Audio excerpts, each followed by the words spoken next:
Boudica, warrior queen of ancient Britain. The name itself means she who brings victory. She was a woman of huge strength and unyielding spirit. Cassius Dio tells us she was tall, with a deep, angry voice and long red hair. A woman subjected to the most horrific betrayal by the Romans. One callous Roman bears the brunt of the blame for this betrayal, and he does it to fill his own pockets.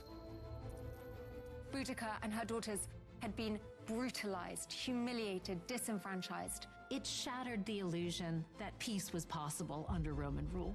A betrayal that would trigger a war driven by deep and personal revenge. Her courage in the face of one of the most appalling betrayals of all time was rooted in a deep love for her family, her people, and their freedom. Boudica's army would destroy 3 cities and bring Rome to its knees before the final showdown. Boudica's rebellion came genuinely close to booting the Romans out of Britain. But it all turned to tragedy.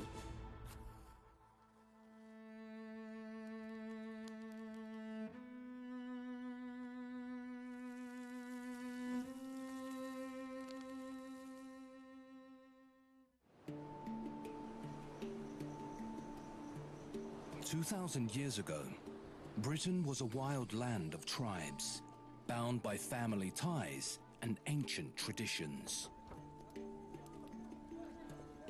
Britain was not a united kingdom as we see it today. Iron Age Britain was made up of different tribal communities. First, extended families, and then growing out, either making alliances with nearby tribes through either marriages or political agreements, other times fighting and squabbling with each other over possessions, resources, land, etc.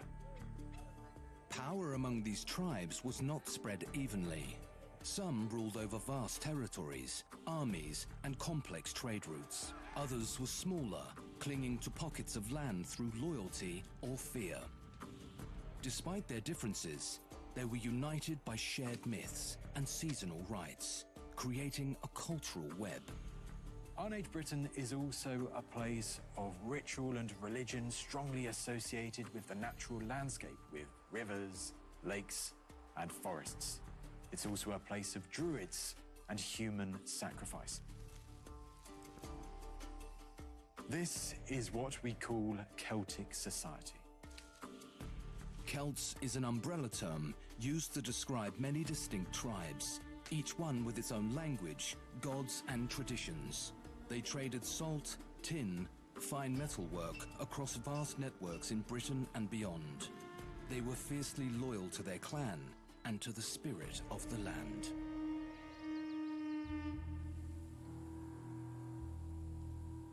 Recently, however, a mighty military power from overseas has invaded Britain, threatening the Celtic way of life. The names by which we know the Celtic tribes are almost certainly not the names by which they would have known themselves. They were names that the Romans recorded, perhaps even names that the Romans had given them. There are, for example, the Durotriges, a name which perhaps means ford of kings or fort people. And then there are the Regenses, a name which is straightforward Latin, and it just means the inhabitants of the client kingdom.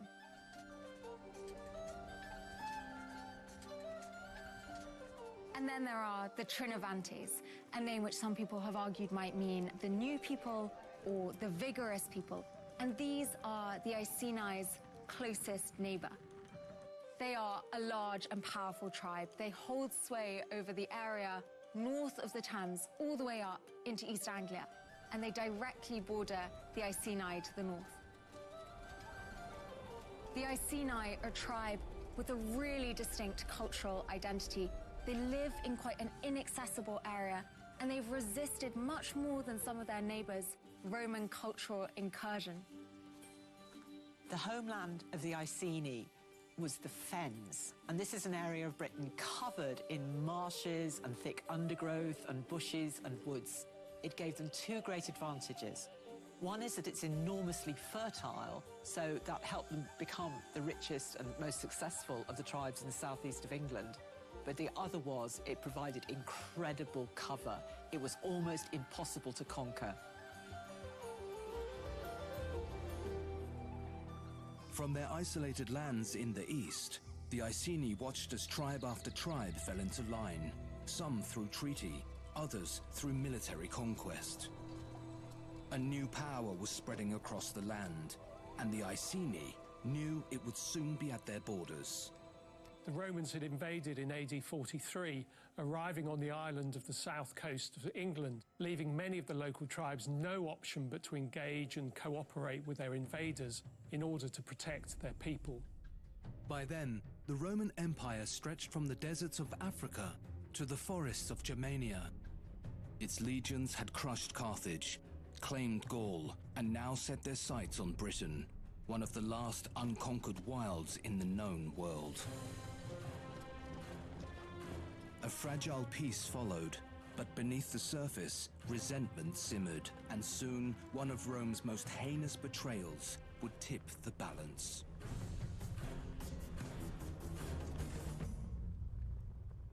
The Iceni were a tribe who lived in East Anglia, occupying areas of present-day Norfolk, Cambridgeshire and Suffolk. That is, the Great Fen.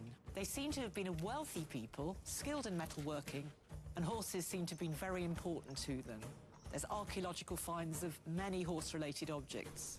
Icenian coins often depict horses, while others featuring women and horses together suggest the presence of female warriors among the Iceni. The queen of the Iceni is Boudica. Boudica is married to King Prasutagus, leader of the Iceni.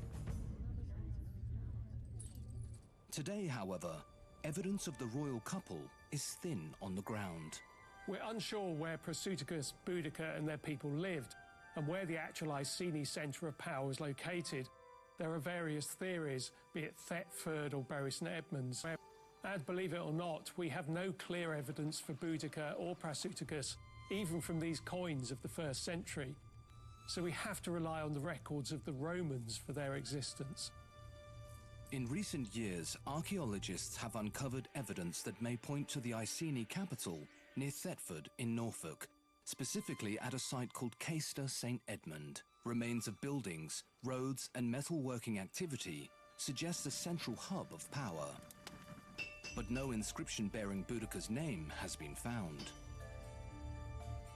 Our greatest source of evidence for her comes from a Roman who lived as these events unfolded.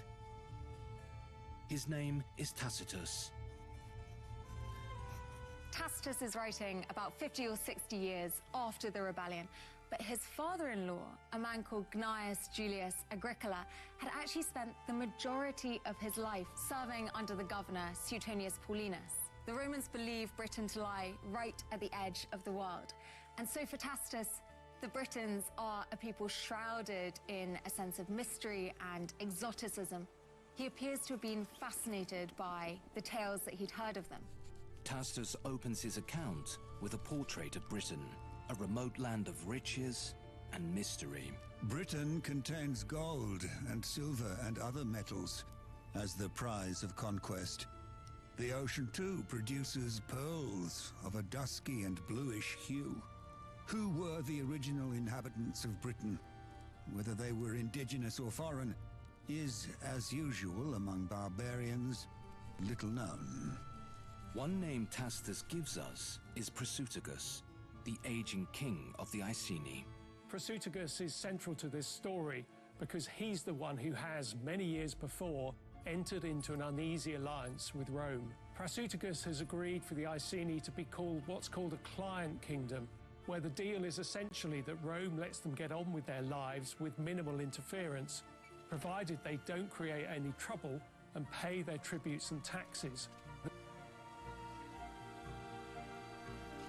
Throughout his reign, Prasutagus has to maintain a delicate balance between preserving the Iceni's freedom and appeasing their powerful Roman overlords. It's a perilous task, but he seems to understand the new power dynamic and how to play it to the Iceni's favor. His alliance with Rome was done out of necessity than out of friendship. It is a world where Rome is the superpower, and any act against Rome could result in the destruction of his tribe, of his community. He does it for survival.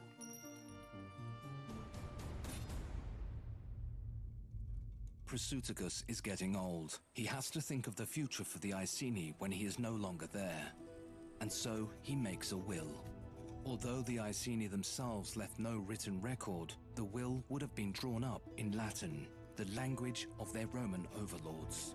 Tacitus writes about this. He says, Prasutagus had made the emperor his heir, along with his two daughters, an act of deference which he thought would place his kingdom and household beyond the risk of injury. what Tacitus is telling us is that Prasutagus, with this will, he is hoping to ensure the continuation of his kingdom by dividing it between his two daughters and the Emperor Nero. It's interesting that he leaves Boudica out of the will. It seems as if with this will, Prasutagus is trying to ensure that the Romans will continue to respect the Iceni client status, also showing that they are loyal to Rome. He may also hope that his two daughters, they will adopt certain aspects, certain Roman customs, once again to further align his people with Rome, but also to ensure the survival of his kingdom and that they might not incur the wrath of Rome. One name is missing from the will: Boudica, his wife, and queen of the Iceni. Whether by strategy or oversight, her exclusion was decisive in what came next. The will was meant as a gesture of loyalty, but one Roman official, Catus Decianus, would soon use it as the pretext for betrayal. One reason why Prasutagus may have kept Boudica out of his will was that she had already shown signs of anti-Roman resentment, and so Prasutagus didn't want to threaten the existence of his kingdom by having someone like Boudica inherit a lot of power in the Iceni lands. The Romans very consciously excluded women from their political structures. The same is not true in Celtic society. They appear to have been much more willing to view women as legitimate leaders. Prasutagus and Boudica had two daughters, the princesses of the Iceni. In Celtic eyes, they were the future rulers and attractive matches for a senior Roman or local consul. For the Romans, however, they could never be seen as rightful rulers. Maybe what we're seeing here is in part cultural misunderstanding. Prasutagus doesn't understand that the Romans won't view his daughters as valid leaders, and the Romans don't understand that the Celts view these women as the representatives of their society. Either way, this is a disconnect that is going to prove disastrous for everyone involved. To the Romans, Prasutagus was a client king, his power a gift from the empire. To the Iceni, he was a sovereign ruler, bound by sacred duty to his ancestors. Prasutagus believed his will would continue the alliance with the Romans and protect his people. Instead, when he died, the Romans moved in to claim his kingdom. The Romans did not see a treaty, but an opportunity for total subjugation. The kingdom was plundered by the centurions and the slaves, as if they had been prizes of war. By making the Emperor Nero one of the heirs to his kingdom, Prasutagus has unwittingly created a scenario that will spark betrayal and war. But no one is prepared for what the Romans did next.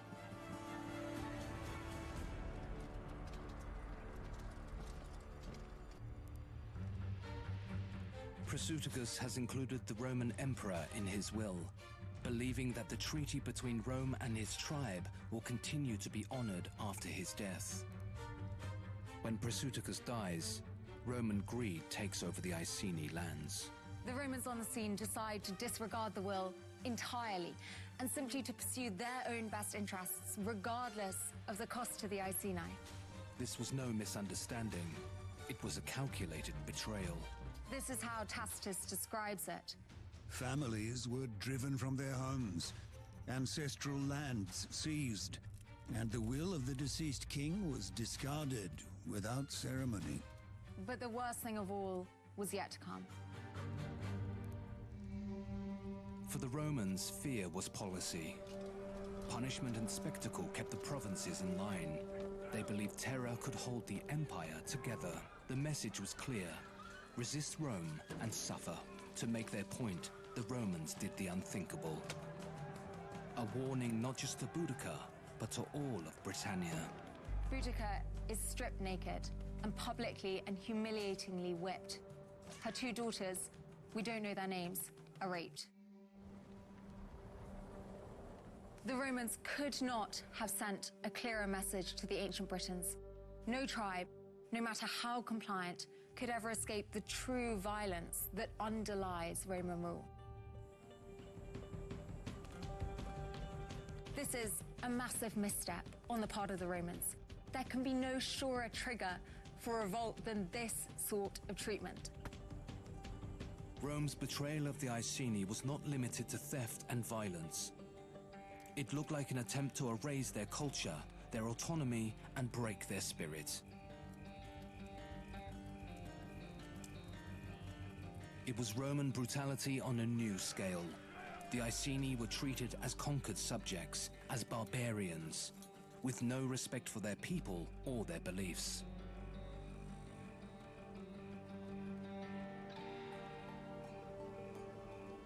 It was the most horrific act of humiliation, of betrayal, and it happens in public on Iceni soil.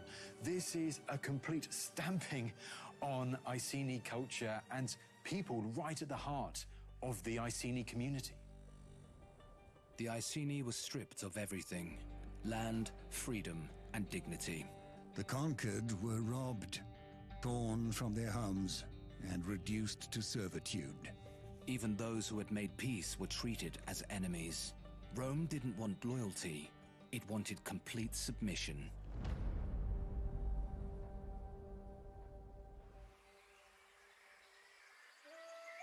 This vile act was not just cruelty, but a message to other British communities, British tribes. This idea that if you dare to resist Rome, you will suffer beyond your wildest imaginations. But also, even if you were a friend of Rome, if you tried to dictate the future of your kingdom like Prasutagus had tried to do with his will, then it's not a guarantee that the Romans will accept it. The Romans are the new superpower.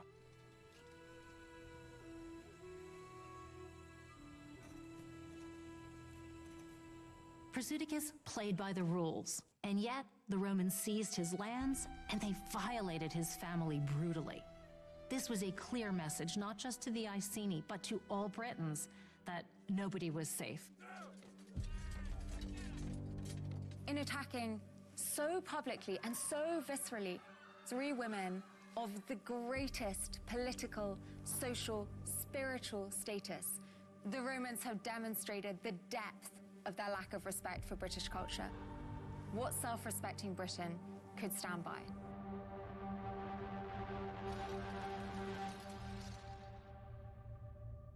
An attack on Boudica and on her daughters was an attack on the Iceni customs, the Iceni way of life. They held an incredibly important, prestigious position in Iceni society. They were royalty, and the Romans had just spat on that. These were calculated acts to humiliate a proud and ancient tribe. For Boudica, this was unforgivable. So who had given orders for this? Who had permitted brutality on that scale? Was it the Roman governor of Britain, Suetonius Paulinus? No, because he, as supreme military leader, is in Anglesey in North Wales, trying to obliterate the threat from the Druids. If Suetonius hadn't been over 100 miles away, I don't think this would ever have happened. While Suetonius is campaigning up north, Catus Decianus, the Roman procurator, the man in charge of Britannia's finances, is left to do as he sees fit. It's Catus Decianus who orchestrates most of the plunder, mainly for his own personal gain. He was the chief accountant, renowned for corruption and cruelty. Decianus embodies the arrogance and oppressive greed of Roman imperial rule, and he seizes the opportunity to act while Suetonius Paulinus is away. Normally, the Romans would have honored the treaty, But Decianus has other plans. It's Catus Decianus who has betrayed Boudica, her daughters, and her tribe. He's the man responsible for stupidly kick-starting the Boudican revolt. Tacitus calls him a man of infamous character, who wielded power for personal gain, heedless of justice or humanity. His greed blinded him to the simmering rebellion underfoot. Pushed to the brink, the Iceni rose up, and they weren't alone. They joined forces with the Trinovantes and other tribes. Across Britannia, rebellion was no longer a dream, it had begun.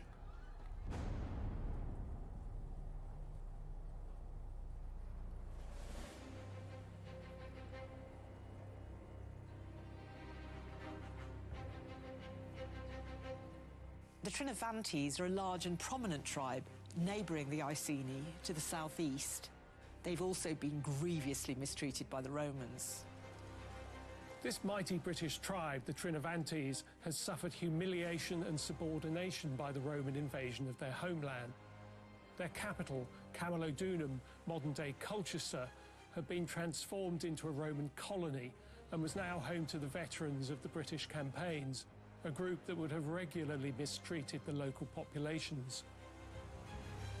Boudica's pain and fury is transformed into a plan that would echo through history. She persuades the Trinovantes to join her. Other disgruntled tribes followed. This is a force of unprecedented scale in Britain. Rarely had the local tribes united against an enemy. For the Celts, the notions of honor and shame were everything. It was the basis of authority. And for Boudica to have been so wronged as a mother and a wife would have been a real call to arms that no self-respecting Celt could ignore. It demanded revenge.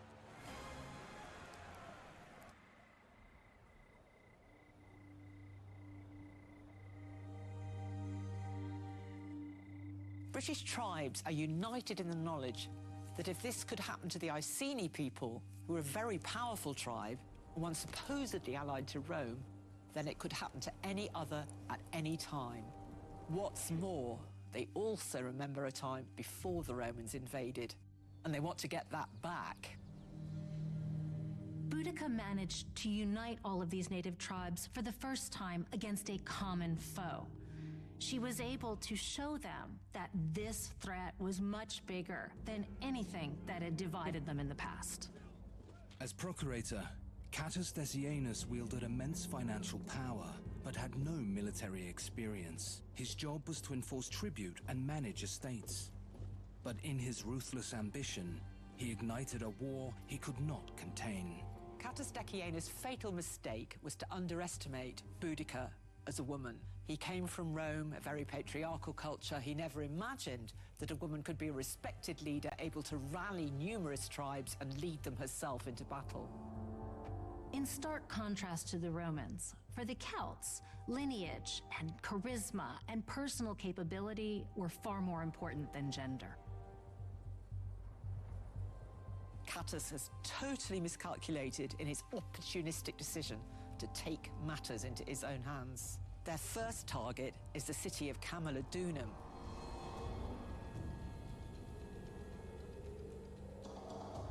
Boudica's leadership becomes the glue that binds disparate groups into a single powerful coalition against Rome. They weren't just fighting an invader, they were fighting for their children, their land, and the memory of those who came before.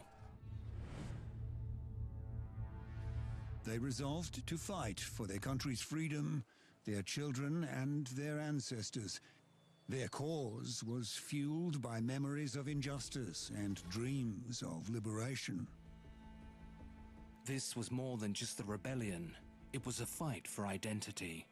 And for the Britons, it's a fight for their right to exist as a people.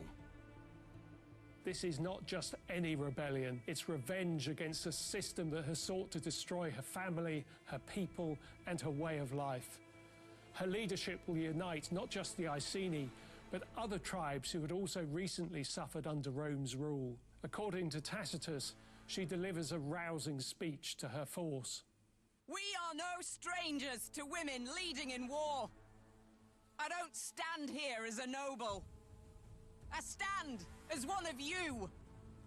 I fight for our stolen freedom. For my daughters. For every wound Rome has dealt us. They've taken everything. Except our will to rise. Rome thinks us weak. We'll show them our strength. For our land! For our people!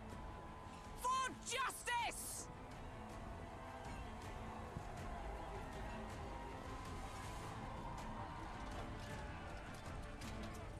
Boudica's army unleashed their fury on Camulodunum, the Roman capital of Britannia. The city's destruction sent shockwaves through the Roman Empire. The contemporary accounts make for pretty grim reading. No one was spared, no matter whether you were a woman, a child, you were elderly, all incurred the wrath of Boudica and her followers. They then went on to decapitate their heads and place them on spikes. This is brutal and bloody revenge to extreme. The only place for the Roman citizens of Camulodunum to retreat to was the temple that was being built in honor of the dead Roman Emperor Claudius. Tacitus described the attack on Colchester. He says, in the midst of peace, they were surprised and surrounded by an immense host of the barbarians. All else was plundered or fired in the onslaught. The temple where the soldiers had assembled was stormed after a 2-day siege.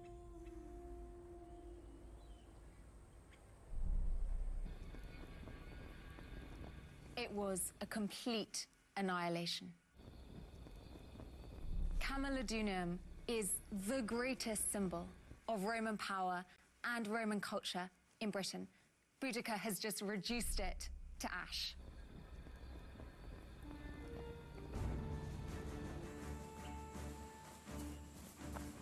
She's victorious, and now she's heading south for the centre of Roman commerce in Britain. The Boudican revolt has only just begun. There is more to come. The warrior queen's next target is Londinium. Or, as we know it today, London. Boudica and her army have ambushed Camulodunum and razed it to the ground. It is home to the Roman elite, army veterans, their families, and prominent officials. Tacitus writes that no group drew more hatred than the Roman veterans who'd been settled in Camulodunum. They seized land, evicted families, and called the locals captives and slaves. A key reason for the outbreak of the revolt was the actions of these Roman veteran soldiers who rampaged through Iceni territory. The Roman veterans carried years of bitterness and hate into Iceni lands. These were battle-hardened, professional warriors who had previously fought grueling campaigns in Britain, particularly in Wales. They hated the Britons with a passion. The revolt caught Rome completely off guard. The speed and fury of the uprising stunned the colonists. Panic spread through the settlements as they scrambled to respond, powerless to halt Boudica's advance. Boudica had achieved enormous success. Camulodunum, the centre of Roman high living in Britain, has been razed to the ground, leaving the very few surviving Roman citizens terrified for their lives. So where was Suetonius, the governor of Britain, while all this was going on?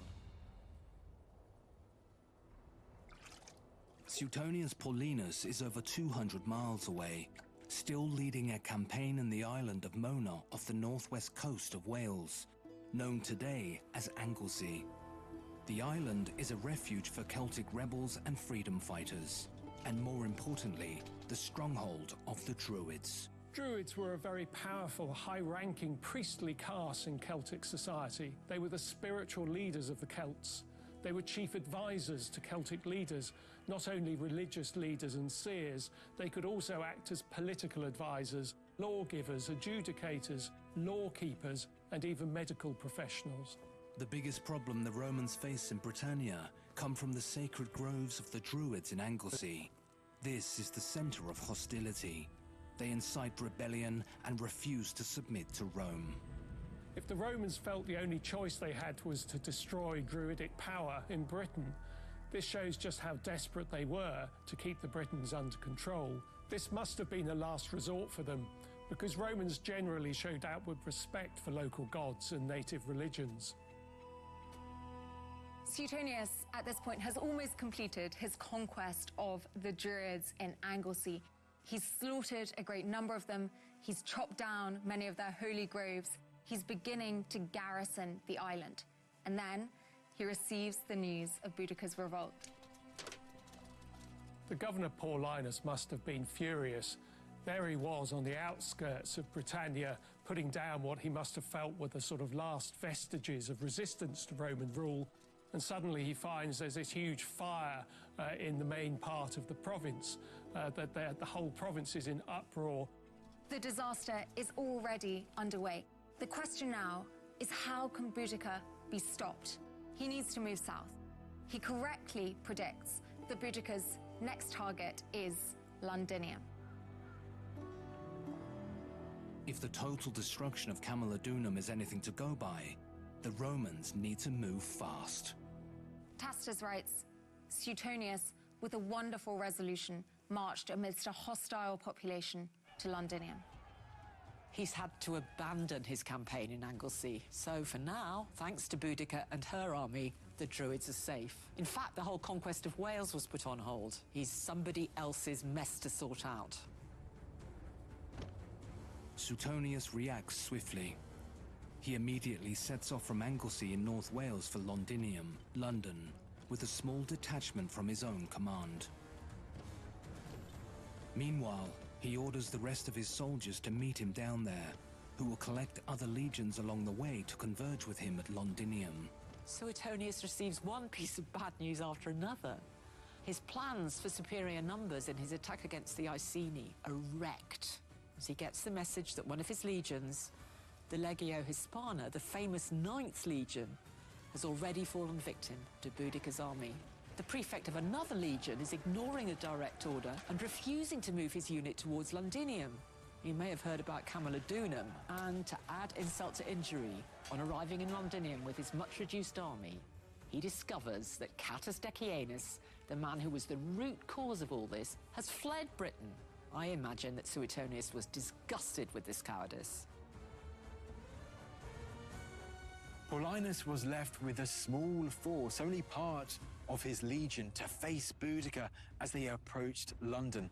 He has a very difficult decision to make. London is not a naturally defendable position. It's got no fortified walls or anything like that. And so he trades space for time. He decides to abandon London to its fate and to fall back to the northwest to meet up with the rest of his legion and then fight Boudica another day. Suetonius orders all London civilians who could to flee, knowing those left behind will meet certain death. Boudica's forces turn their fury on Londinium, the bustling hub of Roman commerce in Britannia. Tacitus describes the onslaught. Slaughtered without mercy. No age, no rank was spared. The blade of vengeance fell indiscriminately upon Romans and sympathizers alike. London was this fledgling commercial hub, a mercantile centre. It had no walls, no natural defences that could help Paulinus against Boudica and her approaching warriors.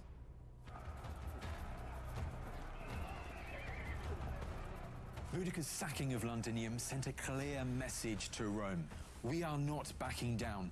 We are here and we want to drive the Romans out of Britain once and for all. The destruction of Londinium is swift and brutal. Archaeological evidence reveals layers of charred earth, a testament to the intensity of the fires that consumed the city. Thousands of Roman settlers and soldiers perish in the onslaught.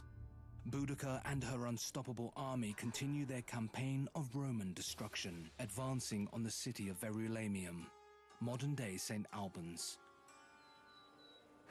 Boudica's force swept into Verulamium, burning and looting as they went. The devastation became one of the defining moments of Rome's conquest of Britain. The Britons, unchecked in their fury, razed the city to the ground.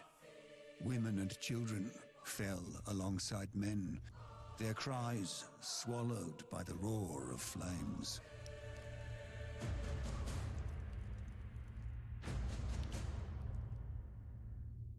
Verulamium, like Londinium and Camulodunum before it, is a target of both tactical and symbolic significance. These three cities were designed as showcases of the Roman way of life that all now burnt to the ground.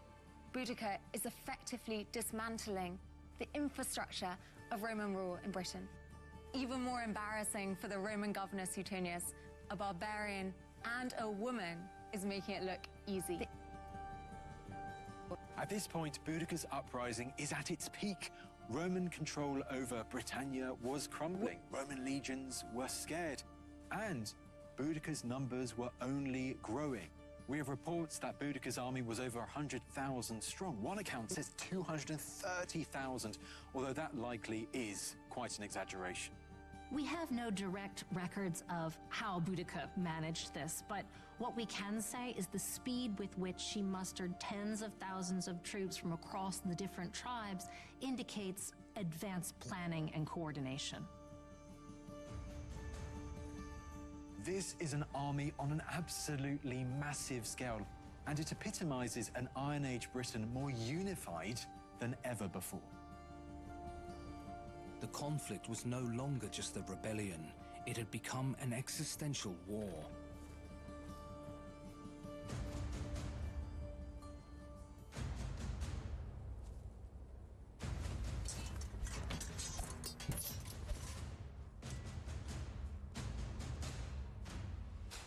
The Roman death toll from these massacres is estimated to be in the tens of thousands. The Roman province of Britannia is still very young, so you don't have huge amounts of Roman citizens in Britain at that time. That alongside Roman citizens, Boudica and her army would have killed thousands of Britons who had decided to adopt Roman customs and live in these Roman settlements.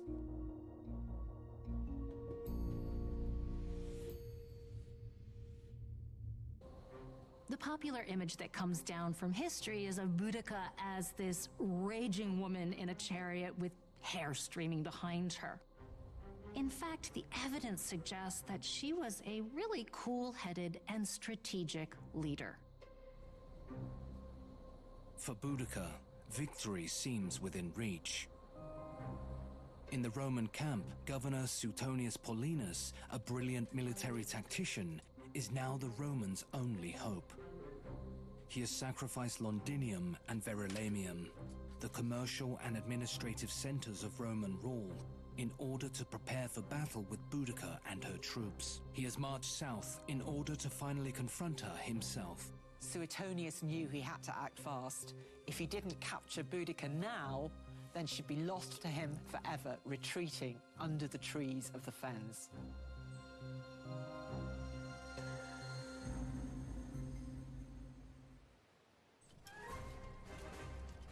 The decisive battle takes place near the Roman road of Watling Street, about 25 miles west of the modern city of Birmingham. The Roman general knew exactly what he was doing. He positioned his troops into a narrow pass, forcing the Britons into a fight where numbers didn't matter. In the final battle, we have a huge but undisciplined rabble fighting a small but highly trained, highly disciplined army. The Britons had actually sort of brought their own wagons, they brought their own families along to watch what they thought would be a walkover. But Boudica's army was not prepared to face a disciplined legion under an experienced Roman general. When the forces clashed, the Britons' fury was no match to the Romans' tactics. Paulinus's tactics were masterful. He knew that Boudica's forces, though vast, lacked the organisation and discipline of the Roman legions. Paulinus positioned the legion in a narrow valley, with dense woods protecting both flanks and high ground behind. When Boudica's warriors charged, they were funneled straight into the Roman line. A hail of javelins broke their momentum, before the legion advanced in tight formation. Finally, Roman cavalry swept in from the sides. Trapped against their own wagons, Boudica had no escape.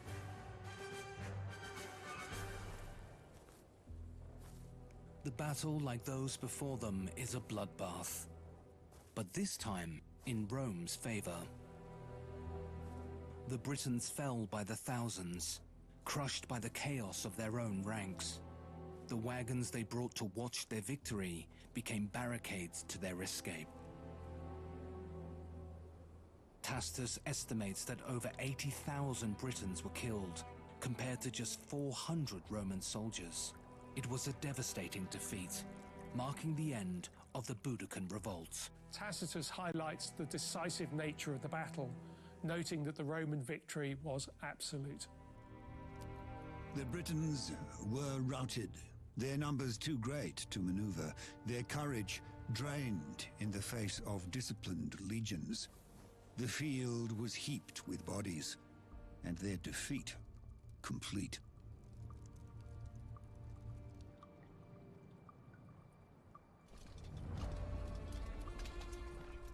This is a defining moment in the Roman conquest of Britannia. The aftermath of Boudica's rebellion is devastating. The destruction leaves Britannia scarred. Its rebellious tribes crushed under the heel of imperial domination. Boudica's defeat marks a turning point. For Rome, it was a hard-earned victory that demonstrates the might of their legions. But for the Britons, it's a total loss of hope and any chance of freedom.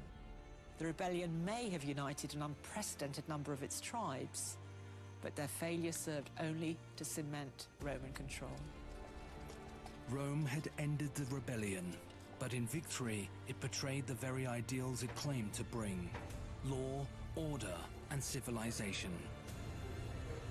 In the wake of the rebellion, the Roman Senate debates the future governance of Britannia. They fortify their holdings, increase military presence, and implement even harsher measures to prevent further uprisings.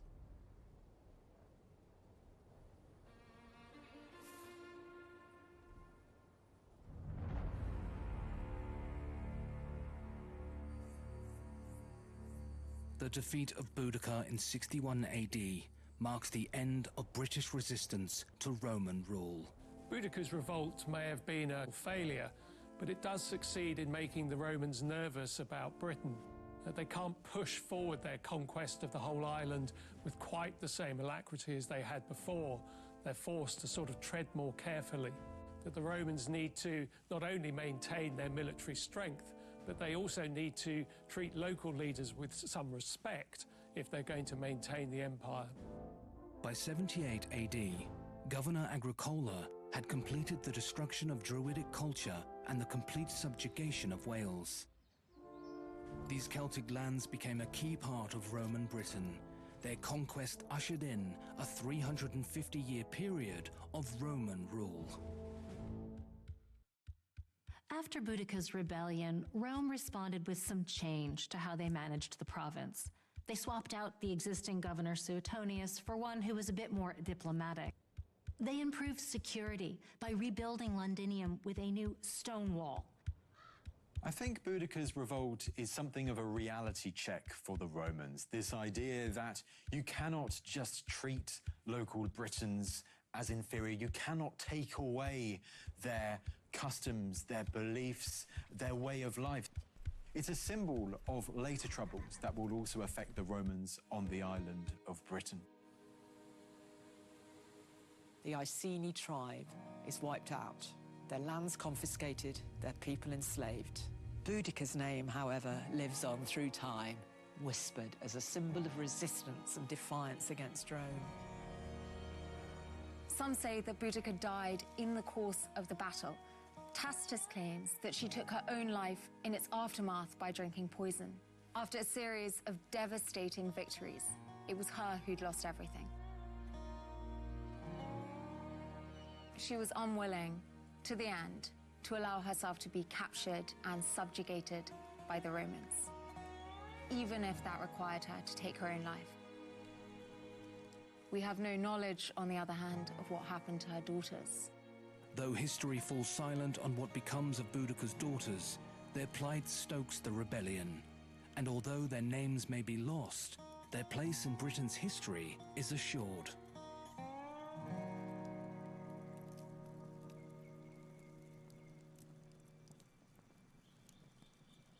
Boudica was an enemy of Rome, but the reality is that Boudica espoused so many of the virtues that Romans valued in themselves. She stood for loyalty and honor and submitting to death rather than to slavery. For Tacitus, Boudica was something of a heroic figure. She's able to rise up to the occasion and act like any great general would have done.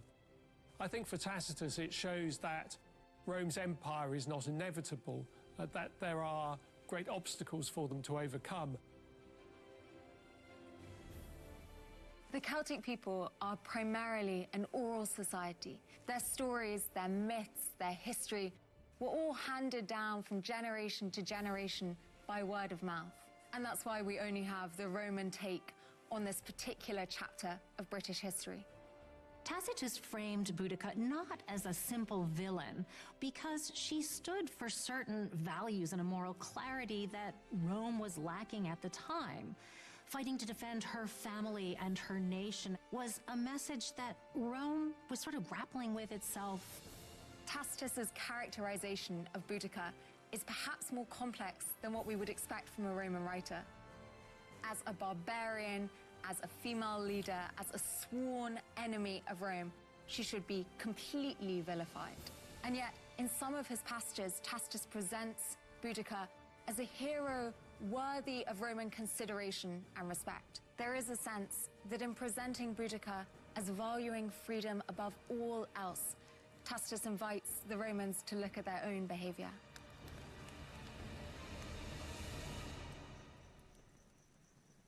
Tacitus saw in Boudica's revolt a stark reminder that Rome's empire could falter. It would survive only through constant vigilance and military resolve. The consequences of Boudica's rebellion were felt for generations. It changed the relationship between Rome and its provinces. Her story became a warning, but also a rallying cry for those who dared to dream of independence. Today, Boudica stands as an enduring symbol of courage and defiance, a reminder of the cost of betrayal and the power of resistance. Her legacy is one of resilience, of a people determined, rallied to fight against oppression. Boudica's story shows that the Romans were blinded, in a sense, by their arrogance and the sense that they were untouchable.